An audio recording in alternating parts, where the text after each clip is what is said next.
Hey guys, this is Indium here, welcome you back to another episode of Let's Play Earthbound. Okay, so in the last episode we defeated the Trillion Age Sprout, we got ourselves our third Soundstone melody recorded, and in this episode we're going to make our way back to Threed by cutting our way through Saturn Valley. Yeah, so the enemies should now fear me, bow down to me, I am your leader, Vegeta!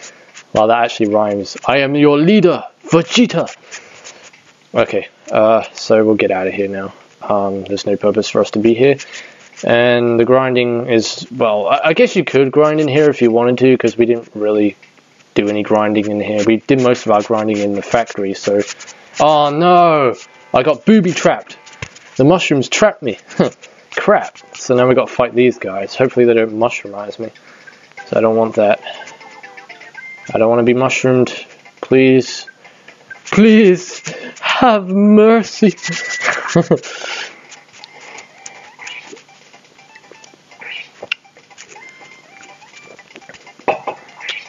Well, that actually killed one of them. That's pretty cool. Yay, the mushrooms are dead. Let's celebrate. I'm just trying to get out of here as fast as I can, even if it means wasting all my PSI, because there's no point in hanging around here much longer. Speaking of which, we can stay at the hotel, I guess, and get all our stuff back, you know, if we really need to. But we won't be fighting any enemies on the way back to not Fourside, back to Threed. Besides these two ram boobs that are blocking the way and all the other crap with it. You know, mushrooms and tough sprouts and all those other things. Alright, okay, I guess I'm just going to use fire again then and have Tyler attack. At least there's only two of them, which isn't so bad. You know. And these ram boobs give quite a lot of... Well, they give the most experience out of all the enemies in this dungeon, I think, so two of these should give a good amount.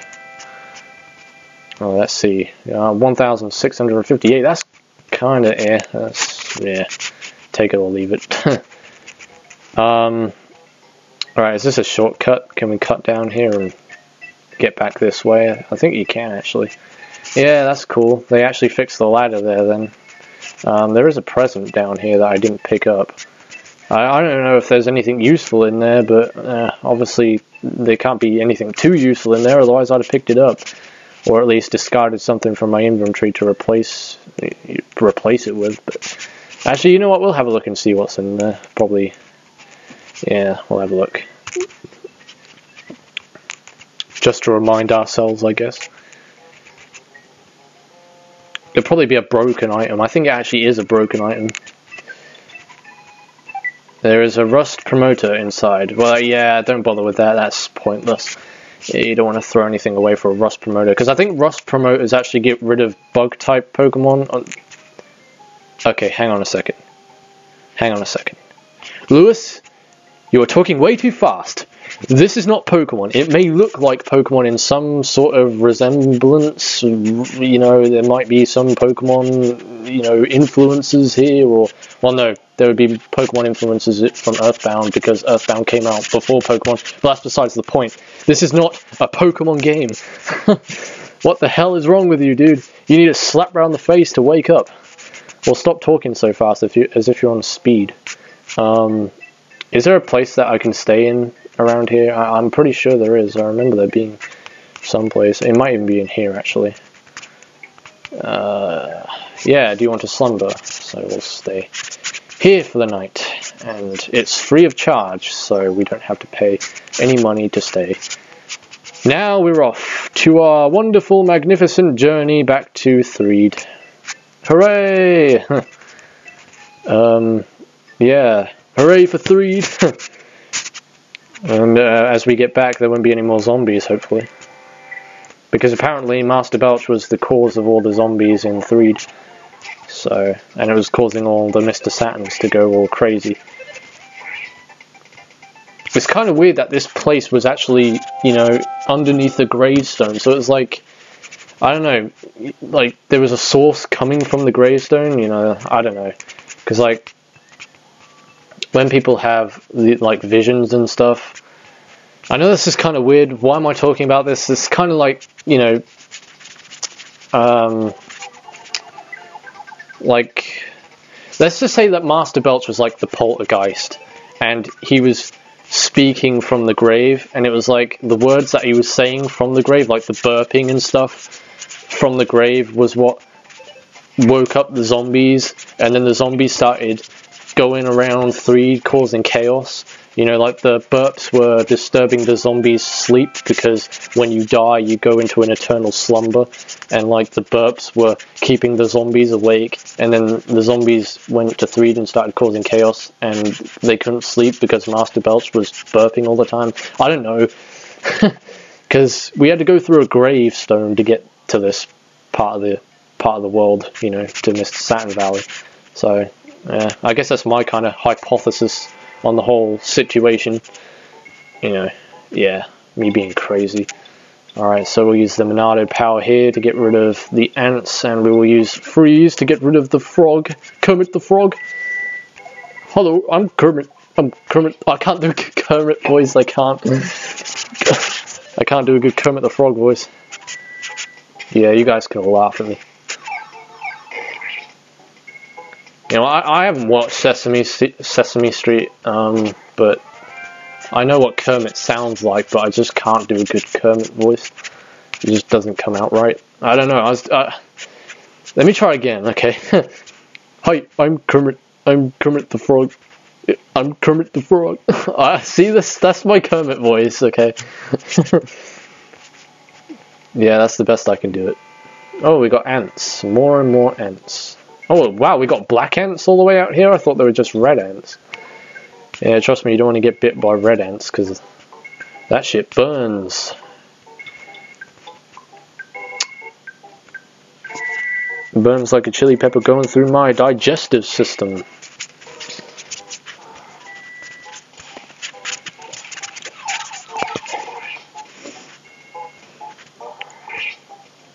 And you know what happens when a chili pepper goes through your digestive system? It comes out your ass and it burns like the sun.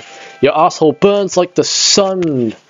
Yeah, it feels like a shitting out lava sometimes, especially when you got diarrhea. And after you've eaten chili peppers and you have diarrhea, that's not good news, because it feels like you're shitting out a river of lava from your anus, from your rectum. Okay, this is weird random ass commentary that's coming out of my mouth right now. My mother would be very disappointed in me.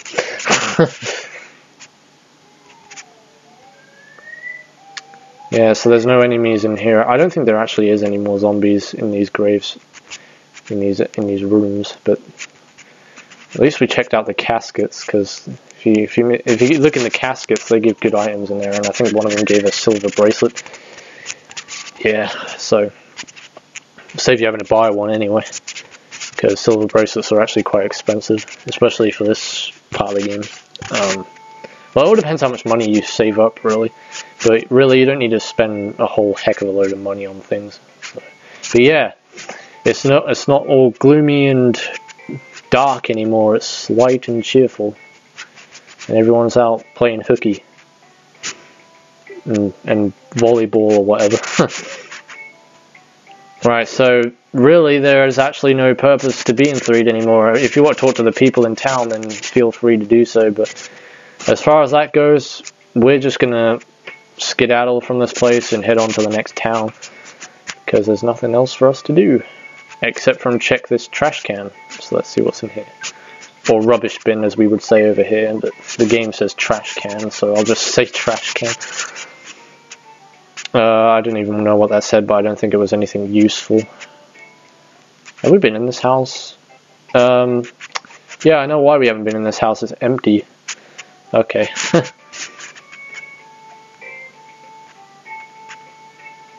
Alright, so in between Threed and Fourside there is a massive desert, which you can explore, but you can't do anything in the desert yet, so really there's no purpose to explore the desert. At this point, you might as well just go from point A to point B, which is Threed to Fourside, because to advance the plot in the game, you have to go to Fourside. So that's exactly what we're going to do. But we're going to make a stop off in the desert because there is a shop that you can buy some really decent items from, especially for Shulk and Cassia. I'm not sure if you can buy anything decent there for Tyler though, apart from bottle rockets maybe, perhaps. But it's along the main road. You don't have to go all the way out into the desert to find it, and it's right here, the drugstore. So you just speak to the main clerk here.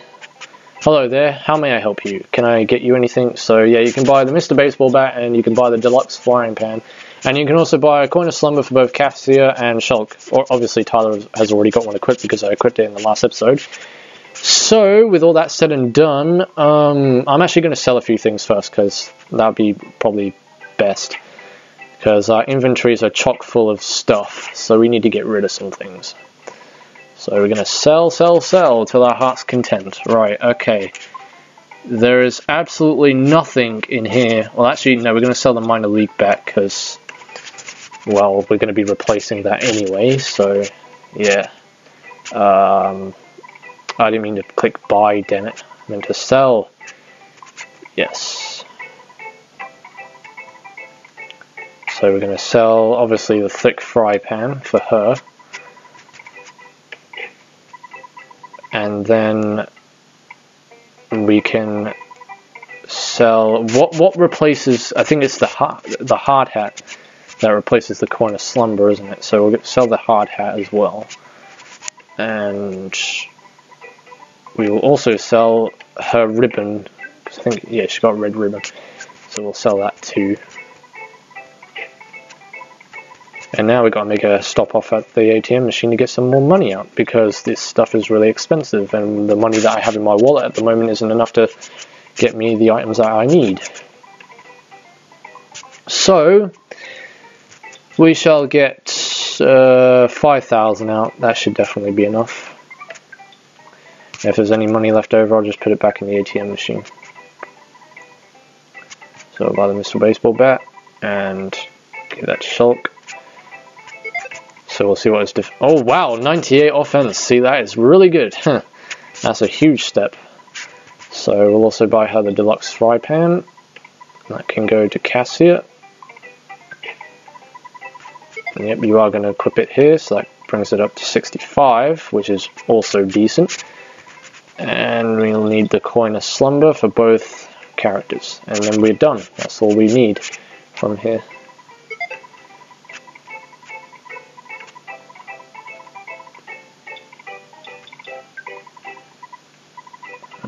Give that to you. And up to 56. So we're all good now. Yeah, we've got all the stuff we need. So we'll deposit into the bank the rest of the money that we have.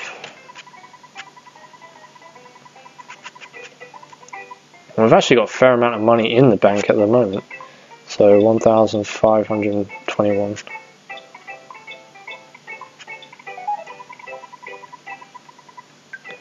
So you can also buy wet towels, which is also required if you're going out further into the desert, because you start to get sunstroke. And sunstroke it basically works like poison. It still does damage to you when you're wandering around out in the field, and also when you're in battle. So, and as far as I know, the healing PSI abilities that we have at the moment cannot cure it. So if you get sunstroke, you're pretty screwed until you learn the correct healing move. And we're fighting a mole playing rough. Really, this late in the game, and we're fighting a mole playing rough, an enemy which we encountered in the second dungeon of the game. Wow. Who would have thought it? So, yeah, 152 XP. That is really, really good at this stage of the game. That is so damn good. I think I just wet myself and jizzed in my pants. Yeah, totally. Okay, so to get to Fourside, we have to go all the way around the outside of these rocks here. And as you can see, there are just cactuses everywhere. Ooh, I want to touch the cactus with my bare hands and get pricked. Yay! Because that's what everyone wants to do. Oh wow, there's a big bottle rock here. Well, that's actually a good find. Especially in a present out here in the middle of nowhere. We'll drop the Holmes hat and just give him another bottle rocket. And big bottle rockets obviously do more damage than regular rockets, and I think later on in the game you get multi-bottle rockets, which does extreme damage, and those are the bottle rockets you really want to save up for boss fights, especially later on in the game when you get to like the 8th Sanctuary, because the 8th Sanctuary boss is literally the only boss that I cannot beat without a bottle rocket, or any kind of backup of items like that, you know, like super bombs or whatever. I cannot beat the 8th Sanctuary boss without, oh, well I guess that does work, okay. So if you use Healing Beta, it gets rid of Sunstroke. But it's also very handy to keep wet towels on you, because that way you don't consume PSI as you're wandering around the desert. It helps a lot. So yeah, welcome to Fourside, everybody. As you can see, the music's changed.